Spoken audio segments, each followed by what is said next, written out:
Honey Locust Homestead, where they focus on growing with organic, permaculture, and regenerative strategies. Larry has been active over the years with many naturalist clubs and associations, including Lambton Wildlife Incorporated and the Sydenham Field Naturalists, both of which he has served as president and director. He's a horticulturist, a naturalist, and ecological restoration consultant. He's a popular speaker for clubs and associations across southwestern Ontario and Michigan. And today we get to experience a little bit of the reason why. So please help me welcome Larry Cornelius.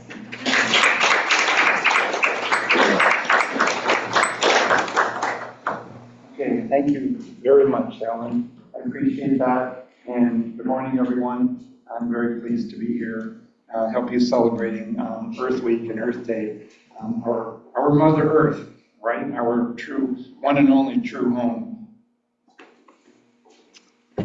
I'm going to be talking about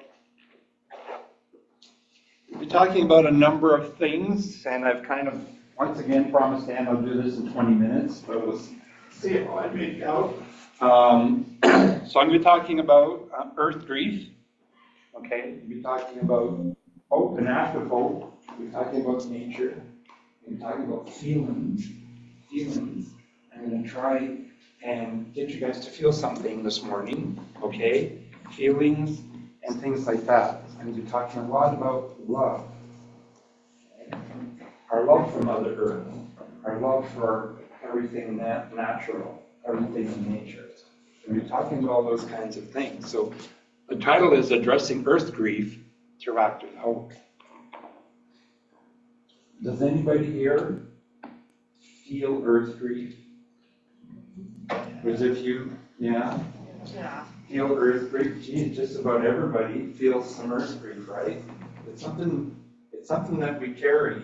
It's kind of a smoldering wound inside of ourselves, right? And it's something most of us would like to address, like do something about. And so that's where active hope comes in.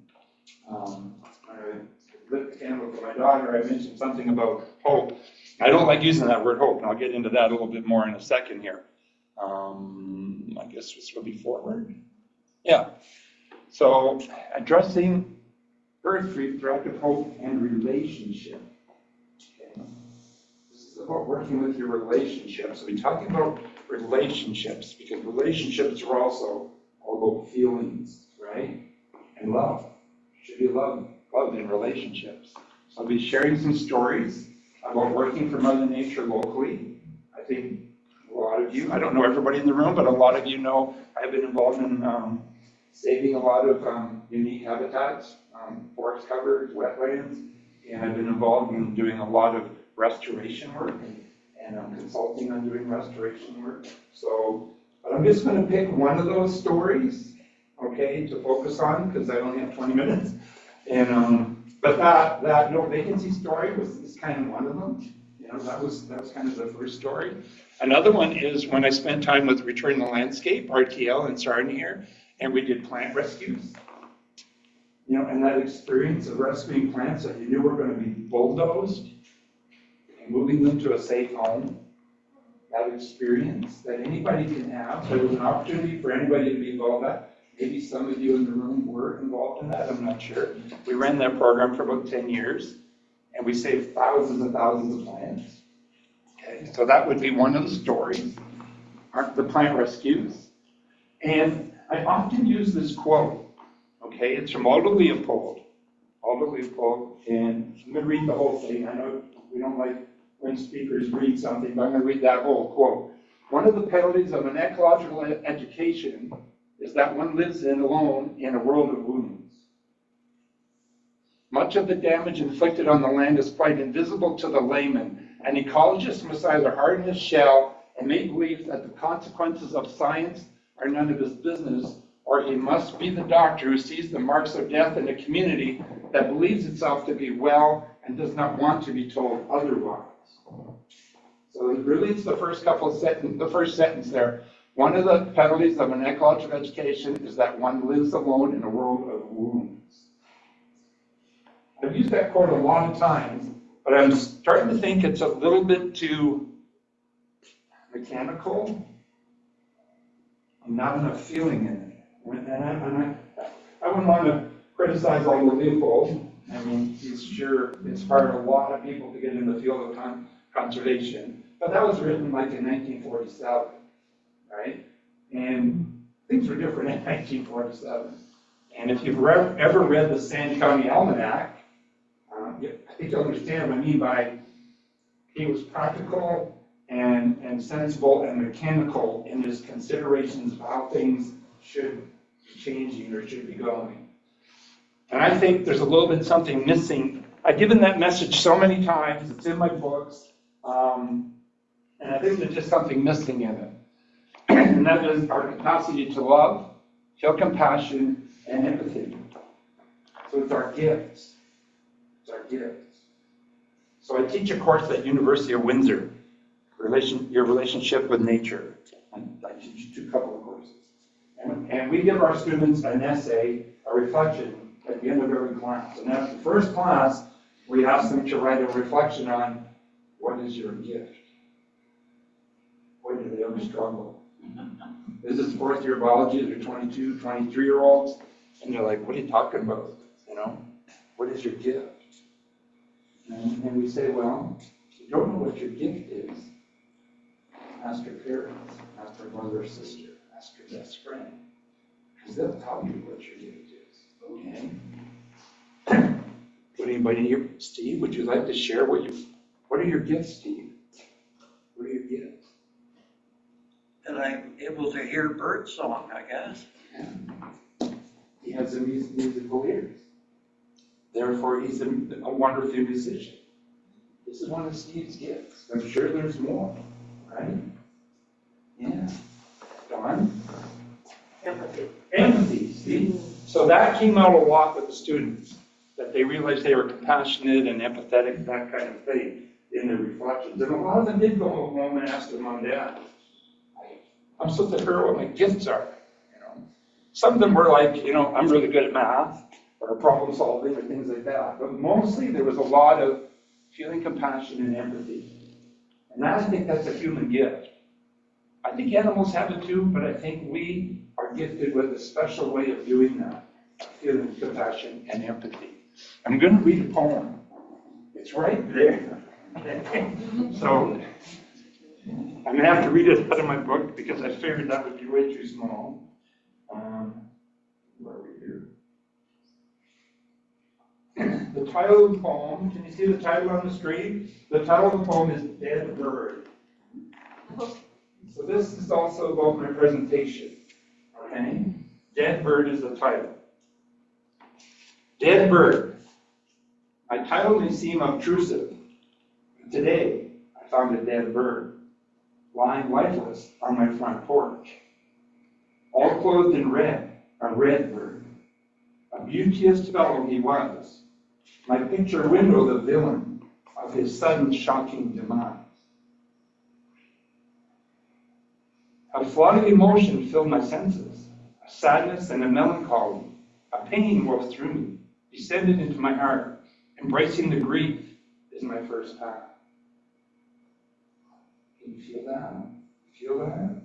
Then an atonement, an amendment. To the best of my abilities, by reweaving the landscape, returning the needed habitat for all of dead birds' kin and the web of life. The environmental scales of justice, my humble employee, my elation for the chance to honor the dead bird that I mournfully found today. So it's a story of home, where on my front porch I found a cardinal that had hit our window and was laying on the porch.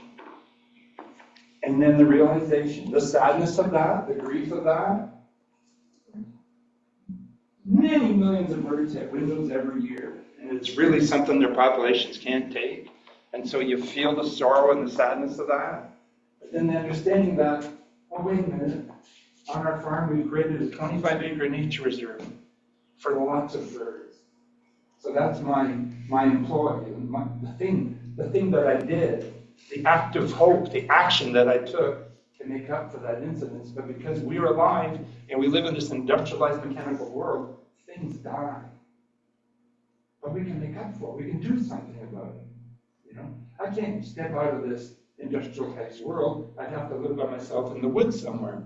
You know, none of my family would go with me, right? So no. So that poem kind of speaks to this whole scenario of this this particular presentation. That is myself holding a, you can't tell very good in that picture, a common yellow-throat warbler that did hit the window of my house. I think I'm in my 40s there. It's taken quite a while ago. Black beard. Yeah, so that bird did survive. But last year, a cardinal did not survive. So earth grief. It's about working with your organ of perception, which is your heart. Okay? Your organ of perception is your heart. Your heart. More heart, less brain. And working with love. Working with your feelings. The things that really touch your heart and soul. So I'm going to talk about feelings, you know. And it's like, you don't tell Dorothy, I love you with all my brain. Tell her I love you with all my heart. That's right. So move away from the thinking and get into feeling with the heart. So that's the kind of feelings when I talk about feelings. Use attention and intention, connect with Mother Nature, experience the wonder and awe of your interconnectedness, oneness with all that is Mother Earth. Oh, there's a picture missing. Wonder why that is. But there's Bella. There was 2 pictures of Bella kissing a tree. You know, she wasn't even 3 there. And I did not put her up to that. Okay, and I mean, she's done it more than twice, but luckily 2 times I have my phone and I can get it on quick enough to get her picture. There was another one of her kissing a sycamore. How could that disappear? I don't know. But anyways, if you love it enough, anything will talk with you. That's George Washington Carver. He was an agronomist in the 1800s. If you love anything enough, it will talk with you. That's how you connect with Mother Nature. You just give it some love. A loving relationship with nature is actually a 2-way road. See if that picture comes up any brighter. So there I am with Bella, beside one of my favorite sycamore trees. And this is my friend Roberta. I had an opportunity to take a few people to this really special private prairie on Local Island. And I was kind of careful who I stayed, because I wanted people that would really appreciate that. And Roberta, I knew would be one of them. I don't know if you can see the smile on her face, but the joy and elation that she is experiencing in that habitat. And when I say it's a 2-way relationship, I mean that the habitat provided that elation for her, and that it's a 2-way street, and that her love and joy is going back to that habitat. I believe that the plants and the animals of that habitat recognize Roberta as somebody who is in love with what they are offering her. It's the 2-way relationship. When I spend time with that tree, it's not just about me. I always think, oh, you know, I'm communing with the tree, I'm getting information. But then all of a sudden you realize the tree's getting something too. Something from you. The tree has an electromagnetic field, I have an electromagnetic field. We can read each other's fields, and I believe that tree is getting something from me. I believe that habitat Roberta's standing in is getting something from her. That we're all connected. It's all the story of oneness. Right? And we've been separated from that. Our culture wants us separated from that, right? And this is talking about the invisibles, the golden threads, things that you feel, not the things that you see, the invisibles, how that connection is things. And now that's what kind of brings you to your deep relationship with Mother Nature, with nature in general. And it can happen in the simplest of ways. Like one day I was walking on the edge of the woods, and I looked across, and I saw that. Okay, I saw that, and I was like, that tree was shouting to me, hey, it's me. And I knew right away what it was about. I was like, we have something to do together. I felt that tree was telling me we have something to do together. And when it became, I got those pictures, I took a bunch of pictures. It was probably taken in about a week or two, early May, that's a hawthorn. To be that brightly colored, the fresh leaves of the hawthorn are really bright, chartreusely colored, and it really caught my eye. And I was trying to find a good picture of a hawthorn for my first book, because I do every species of tree in my first book. And I had pictures of leaves, and pictures of flowers, and pictures of the hawthorn fruit. That's the picture that went in the book. So that was the connection for me, that tree and I had something to do together. And that was to put it in a book of trees that's supposed to inspire people to understand and love trees more. So that was a quick connection that happened. I've always felt uncomfortable with the word hope, okay? So we say, I hope that doesn't happen. We say, hope they do something about that. The proverbial they, right? Hope they do something about that.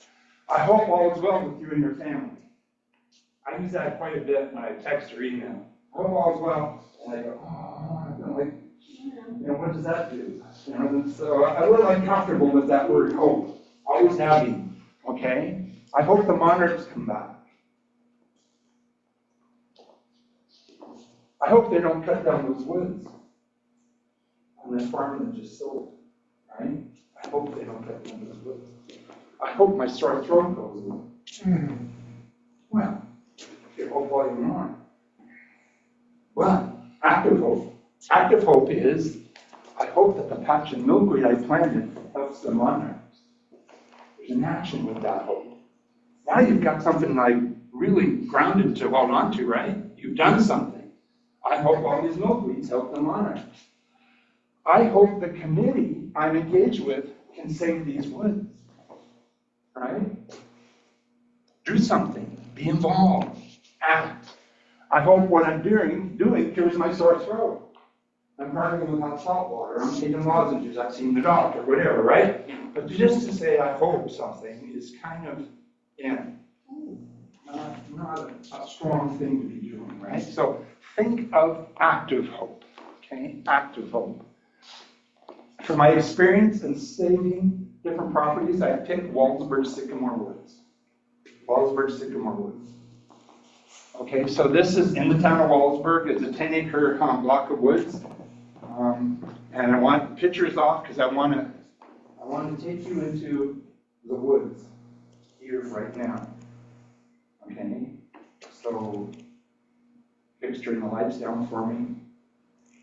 We're going to go for a walk in the woods. There's a sign near the entrance of the woods. So this is something I was involved in helping to protect and save with the St. Anselm Naturalist Club in Wallsburg, which I was president of at the time. And it's a story of chance, serendipity, good luck, bad luck, and hardworking, passionate volunteers.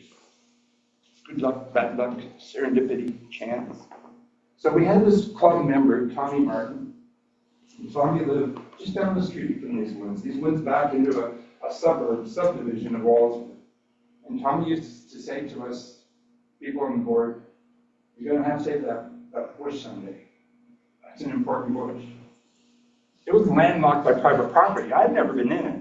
You could see it from the roads and things like that, but I'd never been in it. And but Tommy always said, you have to save those woods. They're special. They're special. Okay, Tommy. Okay, Tommy. So how the story goes, let me see here. I'll go back more. How the story goes is that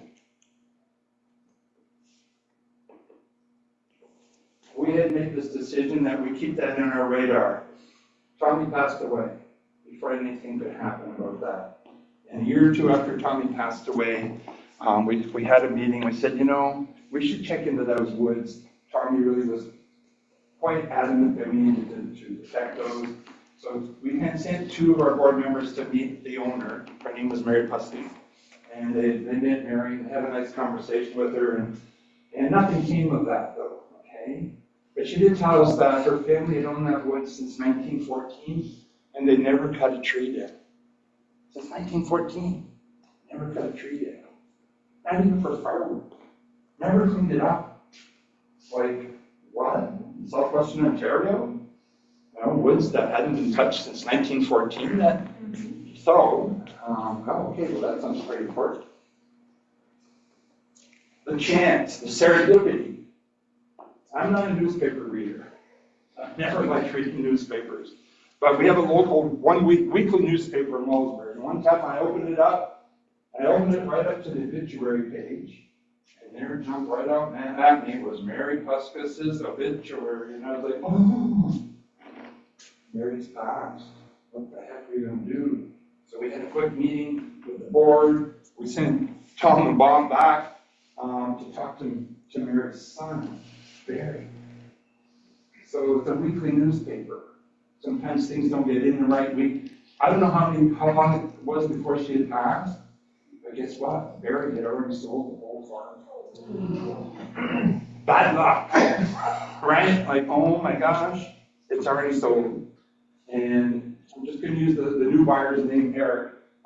This local farmer bought it. His name was Eric. And I'm like, what now? Well, we go talk to Eric. Gotta go talk to Eric, right? So we go talk to Eric. And Eric had also just bought Sniveview Orchards, which is along the Snive River, just in Chatham, Kent, just past White Right Line. And there were hundreds. Cherry trees, apple trees, plum trees, pear trees, peach trees. And he bulldozed them all down. In the big pile. And did he get flack from the community? He was beat up pretty bad. So when we went and knocked on Eric's door and said, we'd like to save those woods, he said, you know, I've gotten so much trouble for cutting down trees. If you guys give me what we paid for the land per acre, you can have it. And we're like, really? So good luck, right? That was good luck. I had another friend who saw this presentation, and he said, oh, he was shell-shocked. He couldn't take it anymore. And we benefited from that. So that's serendipity, right? So all these things are playing in together. And so then we needed an organization to join up with, because we really couldn't do that on our own. We're a small naturalist club. We went to the municipality. They said, yes, we'd love to be involved. We said, we'll pay for the whole darn thing, but we only have a third of it right now. So we need a loan. So they gave us a loan. We paid off the loan in less than 2 years. Walter Sycamores was saved. And I just wanted to take you for a walk through it. That's not my phone. Okay, now take you for a walk through it. Here's a group of volunteers who are getting ready to do some restoration work. Because the one thing that didn't happen in Walter Sycamore Woods was it was cattle grazed for decades ago. And cows eat everything on the ground. So there were no trilliums, things like that. So we reintroduced all that stuff. That was the only restoration work necessary. So it's only 10 acres. And when you enter it, you feel like you're in the middle of hundreds of acres. Because it's a deep, dark woods. Kind of special for a 10-acre sized woods, right? So you walk through there.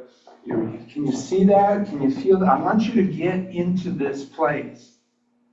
The trees are all tall. There are old growth, and I mean old growth trees on this 10 acres. Because it hadn't been cut since 1914. And every tree that was there in 1914 is an old growth tree today. Because it's 120 or 10 years older, right? So yeah, it's old growth trees. You walk through there, you can feel the humidity in the air. You can sense the phytochemicals that are flowing into you. The light is different. The bird song is all around you. These pictures were taken in May. Bird songs, so now you have resident birds and migratory birds. The trees are towering. The smell of the soil, the decomposing leaves. This is all the experience of Wallsburg Sycamore Woods, right? And the feeling you get, especially if you go alone, the feeling you get of that experience, that has to touch your heart and soul, right? It has to touch your heart and soul. It's pretty much a solid canopy, but since we bought it, we've had those derechos and EF3 downbursts, and we've lost a number of big trees in there. So now and then there is a hole in the canopy and the light's beaming through. And we do have a couple of benches in there where we can sit down and just listen to Mother Nature. And I'm going to play something, something that you might hear sitting on that bench in May. Okay? And it's this bird right here. Are you ready?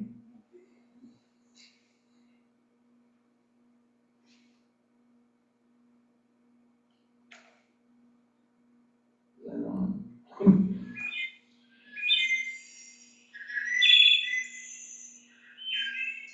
Put yourself on the bench, maybe your eyes closed, feeling the place, and listening to that, and to cardinals and vireos and sparrows and flickers. Try to feel this place for a minute. Okay? Sitting quietly on that bench.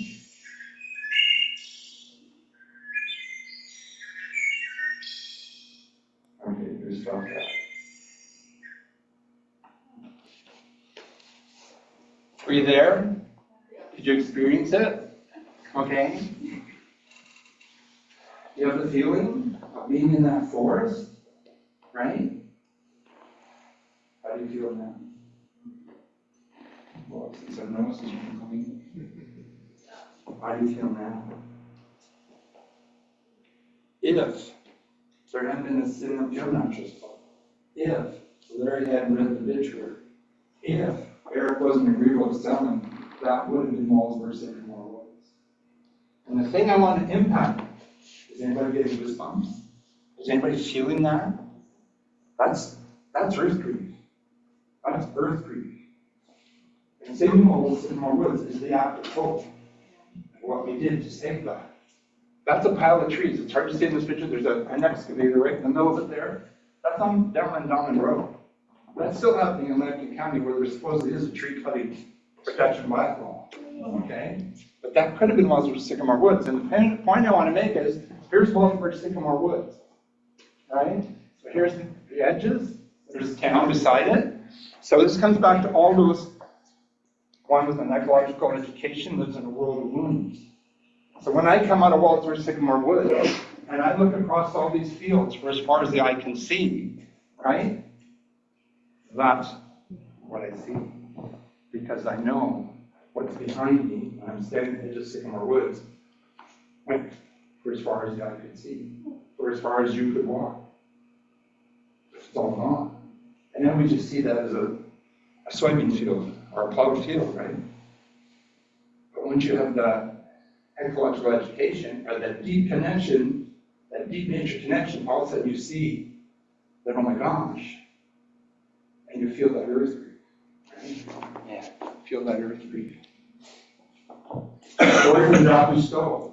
Jacques Cousteau was being interviewed on his boat, the Calypso, okay? And there was a young woman interviewing, and she said, after the interview, near the end of the interview, she said, Jacques, so do you think you're going to win? You know, Jacques trying to save all the Mediterranean and the whales and creatures of the seas. Jacques, do you think you're going to win? And Jacques, totally confused, like he heard a different language, finally said, dear, one doesn't do it because one wishes to win. One does it because one must. That's active hope, right? That's doing something. That's not just saying, I hope the whale still disappear. He was doing something, right? So that's kind of the message here. Do what you can, where you are, with what you have. It's all you can do. But we can make a difference. Millions of people are making a difference. Even if it's just 1% of us acting on our earth grief, that's 80 million people making a difference. And I guarantee it's a lot more than 1%, right? So that's pretty inspiring just to realize that, okay? And this is a quote from a young woman, and I can't find her name. It's in one of my books, and I can't re-find the quote. But her quote was, don't you see, we're at the tipping point, on a precipice. Where you stand makes a difference. Where I stand makes a difference. Everything I do, every choice I make makes a difference. It's the most exciting time to be alive. That gives me goosebumps. That's a girl who really knows what active hope's about, right? Not beat down by all of the depressing bad news. She's an indigenous person. She had a lot of bad history in her family. Residential schools, colonialism, the whole thing, right? And that was her attitude. At the end of that interview, that was what she said. So that really inspired me. You or I can take on all the world's troubles. It would overwhelm and destroy us. Find the areas that you're most fitted to address, where you can help the most, and put your time and love and work into that. And know that you're not alone.